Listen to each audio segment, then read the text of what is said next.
ঠান্ডা মাথায় আজকে রাতের বেলা চিন্তা করবা আল্লাহ পাক তোমাকে কি জন্য দুনিয়ায় পাঠিয়েছেন। একটু চিন্তা করবা, 1 মিনিট একটু চিন্তা করবা যে তুমি পৃথিবীতে নাই, তুমি পৃথিবীতে নাই, তুমি মারা গেছো। চিন্তা করবা তুমি মারা গেছো।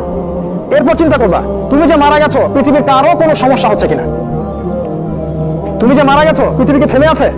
তোমার পরিবার থেমে থাকবে? তোমার শিক্ষা, তোমার বন্ধু বান্ধব, তোমার আত্মীয় স্বজন কেউ থেমে থাকবে? কেউ থেমে থাকবে না। তুমি পৃথিবীতে থাকো বা না থাকো কারো কিছু আসে যাবে না। আল্লাহ পাক তোমাকে যে পৃথিবীতে রেখেছেন একটা সুযোগ খালি দিয়েছেন, সেটা তুমি আল্লাহ দ্বীনের জন্য কিছু করতে পারো। এটাই আল্লাহ তোমার কাছে চান, আর কিচ্ছু চান না। আর কিচ্ছু আল্লাহ তোমার কাছে চান না। আল্লাহ চান তুমি একজন ভালো মানুষ হও, ভালো মুসলিম হও এবং দ্বীনের জন্য কিছু খেদমত করে পৃথিবী থেকে বিদায় নাও। এই দিন তুমি ছাড়াও বিজয়ী হবে ইনশাআল্লাহ। তুমি থাকো বা না থাকো এই দিন কিন্তু বিজয়ী হবেই। হয় তোমাকে নিয়ে হবে অথবা তোমাকে ছাড়াই হবে। জীবনের উদ্দেশ্য ফিক্স করো। জীবনের উদ্দেশ্য একটাই, জান্নাত। জান্নাত পাওয়ার জন্য যা করা দরকার তাই করতে হবে। কোরআন হাদিস মেনে চলা থেকে শুরু করে আমল করা, আদব আখলাক সবকিছু এর মধ্যে চলে আসবে ইনশাআল্লাহ। আল্লাহ পাক তোমাকে পথ দেখাবেন। আগে তুমি জীবনের উদ্দেশ্য ফিক্স করো। একটা কথা বলি, সবাই তোমাদেরকে বলবে জীবনে সফল হতে হবে। অনেক কথা আমি বলছি আমার ব্যক্তিগত অভিজ্ঞতা থেকেই বলছি।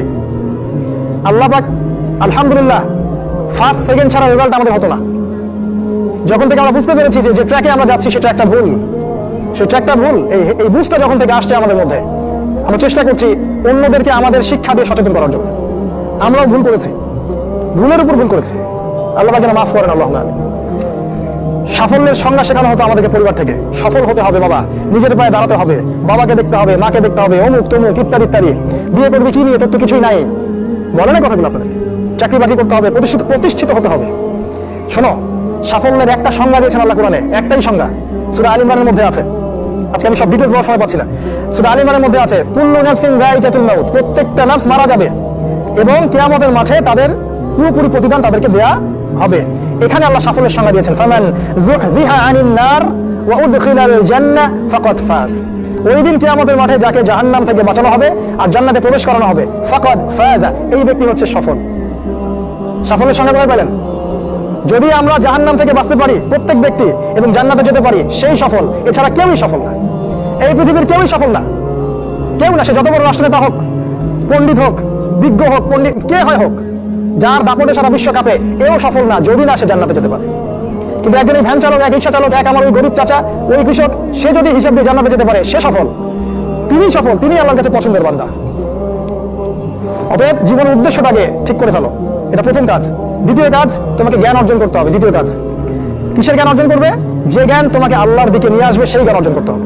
কোন কোন সাবজেক্ট পড়তে হবে তোমাকে? তোমাকে প্রথমত কোরআন পড়তে হবে, তেলাওয়াত করা শিখবে, অর্থ জানবে, আরবি ভাষা শেখার চেষ্টা করো, কোরআনের আদেশ মানো, নিষেধগুলো ছেড়ে দাও এবং কোরআনের দাওয়াত মানুষের কাছে পৌঁছে দাও। কোরআনের দাওয়াত মানুষের কাছে পৌঁছে দাও এবং কোরআনের বিধান বাস্তবায়নের জন্য আল্লাহর পথে চেষ্টা করো। আর কি সাবজেক্ট পড়তে হবে? তোমাকে হাদিস পড়তে হবে, রাসূলের হাদিস, অসংখ্য হাদিস, এগুলো পড়তে হবে তোমাকে। আর কি পড়বে? ইসলামের ইতিহাস তোমাকে পড়তে হবে।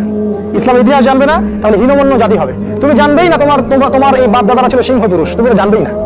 তোমার শেকড় যে এত সিংহ পুরুষ দিয়ে ভর্তি, তুমি জানোই না। এজন্য হীনমন্যতায় ভোগো, মনে হয় যে আমাদের কেউ নাই, আমরা এতিম। জি না, আমরা এই বিশ্ব শাসন করেছি 100 বছর আগেও। 100 বছর আগেও এই পুরো বিশ্ব আমাদের হাতে ছিল। এখন যা দেখছো এরকম অতীত এরকম ছিল না। একটা ওমরের হুঙ্কারে সারা বিশ্ব কেঁপে যাইতো। এক আলী রাদিয়াল্লাহু আনহু যদি জিহাদের মাঠে হুঙ্কার দিতেন, সমস্ত কাফের হৃদয় একদম দরদর করে কাঁপতে থাকতো। আমাদের সিংহ পুরুষ বাবারা দাদারা এরকম ছিলেন। আমরা এত হীনমন্য জাতি ছিলাম না। আজকে আমরা আমাদের পরিচয় ভুলে গেছি, পরিচয় ভুলে গেছি। ইতিহাস পড়তে হবে তোমাকে। আর কি পড়তে হবে? ইসলামের অর্থনীতি পড়বে। অর্থনীতি জানো না, তুমি হালাল হারাম বুঝতে পারবে না। ওরা তোমার সাথে প্রচারণা করে এমন হারাম ঢুকিয়ে দেবে তুমি বুঝতে পারবে না এটা হারাম ছিল। ইকোনমিক্স পড়তে হবে, খুব ইম্পর্টেন্ট সাবজেক্ট এই জামানার জন্য। আর কি পড়তে? পলিটিক্যাল সায়েন্স, এই বিশ্ব রাজনীতি সম্পর্কে পড়াশোনা করবে, এটা গুরুত্বপূর্ণ সাবজেক্ট। এছাড়া জেনারেল লাইনে যে পড়াশোনাগুলো করছো এগুলো ভালো, আমি এগুলো পড়তে নিষেধ করিনি। আমি বলেছি এগুলোর শিকড়টা হবে ইসলামিক। তুমি ডাক্তার হওয়ার, ইঞ্জিনিয়ার হওয়ার, কি হও, এটাতে আমাদের কোনো আপত্তি নাই। শিকড়টা হতে হবে ইসলামিক, কোরআন এবং সুন্নাহ ভিত্তিক। আর একটা সাবজেক্ট পড়বে ফিকহ। ফিকহ যদি না পড়ো তাহলে কি হবে জানো? তাহলে নফল মুস্তাহাব আমলগুলো নিয়ে মারামারি কাটাকাটি করে ফরজ ঐক্য নষ্ট করে ফেলবা। এখন তো দেখো না যে অল্প কিছু পড়াশোনা করে, 2 পাতা পড়াশোনা করে দায়ী হয়ে গেছে একেবারে। কোরআনটা ঠিক মতো পড়তে পারে না, কোরআনটা রিডিং ঠিক মতো পড়তে পারে না, বড় বড় ফতোয়া দিয়ে বেড়াচ্ছে, ওইটা হালাল, ওইটা হারাম, ওইটা অমুকের এই নাই, অমুকের সেই নাই।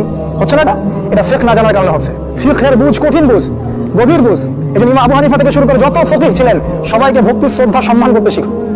ফিকহটা অনেক কঠিন একটা জিনিস। আমরা তো এখানে সমালোচনা বেশি করতে চাই, এটা ঠিক না।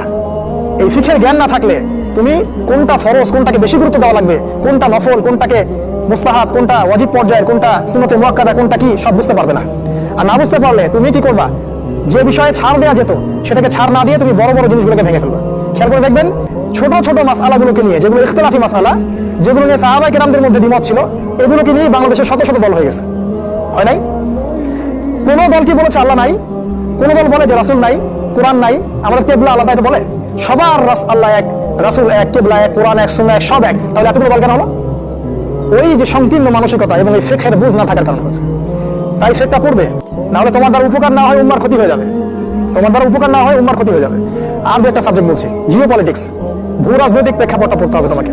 এর সাথে একটা সাবজেক্ট অবশ্যই পড়বে রাসূলুল্লাহ সাল্লাল্লাহু আলাইহি ওয়াসাল্লামের জীবনী। এই কয়েকটা সাবজেক্ট পড়তে পারো, শেষ জামানায় ইনশাআল্লাহ আল্লাহ পাক তোমার হাতে পতাকা দিবেন এবং তুমি আল্লাহর দ্বীনের পতাকা বহন করবে ইনশাআল্লাহ। জ্ঞান নাই, কিচ্ছু করতে পারবে না। যদি তুমি জ্ঞান অর্জন করতে না পারো, তুমি বাতিলের মোকাবেলা করতে পারবে না। এখনকার যুদ্ধটা অস্ত্রের যুদ্ধ না, এখনকার যুদ্ধ জ্ঞানের যুদ্ধ। তুমি ওদের সাথে অস্ত্রের যুদ্ধ করে পারবে না এখন। এখনকার যুদ্ধটা জ্ঞানের যুদ্ধ। ওটাও আসবে সামনে, যখন ইমামুল মাহদী আসবেন, সারা বিশ্ব জুড়ে মালহামা শুরু হবে, তখন মহাযুদ্ধ। এই ফিজিক্যাল স্ট্রেংথ নিয়ে, মেন্টাল স্ট্রেংথ নিয়ে, ইমানের স্ট্রেংথ নিয়ে পারবে? হবে না। জ্ঞান অর্জন করো, কারণ রাসূল সাল্লাল্লাহু আলাইহি ওয়াসাল্লামকে প্রথম আল্লাহ আদেশ করেছে ইকরা, পড়ুন পড়ুন পড়ুন। জ্ঞান নাই, সমাজ সংস্কার করতে পারবে না। এটা দুই। তিন নাম্বার হচ্ছে জ্ঞান অনুযায়ী আমল করতে শেখো দ্রুত। যতটুকু জানলা আমল করতে শেখো, আগামীকালের জন্য ফেলে রাখবে না।